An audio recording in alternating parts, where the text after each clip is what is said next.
The funeral was small. Pathetic, really. Grayson wasn't there. 3 days later, weeping a steady drizzle over the private cemetery in Queens. There were no press, no Lancaster associates. Just as the priest and 2 members of the household staff who had liked Effie enough to show up. Isolde watched the small white casket being lowered into the ground. Her phone buzzed in her pocket. She ignored it. It buzzed again and again. She pulled it out, thinking it might be the hospital with some final paperwork. It was an Instagram notification. Belle Escobar had tagged Grayson Lancaster. In the photo, Grayson is swinging the club and smiling happily. The caption read, "Sometimes you just need a mental health day with the boys."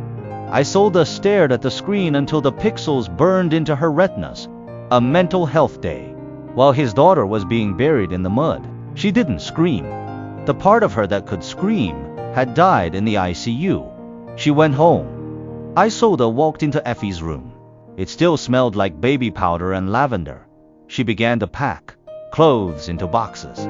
Toys into bags. The toothbrush in the bathroom. The front door opened around 6 p.m. Grayson walked in. He stopped in the hallway, seeing the pile of boxes. "Finally," he said, loosening his polo shirt. "I've been telling you to clear out that clutter for months. We can turn that room into a proper study for Kaiden. Now," she said. Isolde stood still, holding a manila envelope. She walked over to him. "Sign this." Grayson rolled his eyes, taking the pen she offered. He didn't even read the header. He scrawled his signature. "They're done. Now, Belle got that promotion to VP today. We're hosting a dinner tonight. Tell Mrs. Higgins to prepare something impressive and try to look less like a corpse." Isolde took the signed papers. She didn't answer. She walked to the terrace doors. "Where are you going?" Isolde stepped out into the cool evening air. She had built a fire in the decorative fire pit earlier.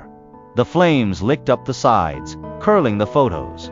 She watched her own smiling face from 5 years ago turn black and crumble to ash. She picked up the teddy bear, the one Effie slept with every night.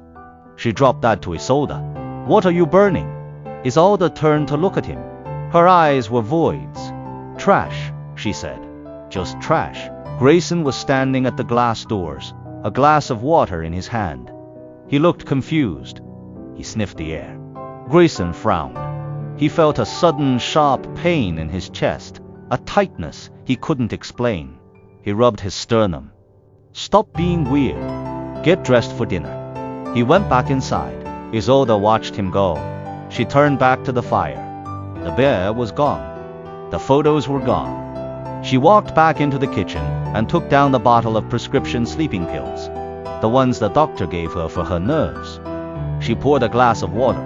She walked to the guest bedroom, the one she had been sleeping in for the last year. She sat on the edge of the bed.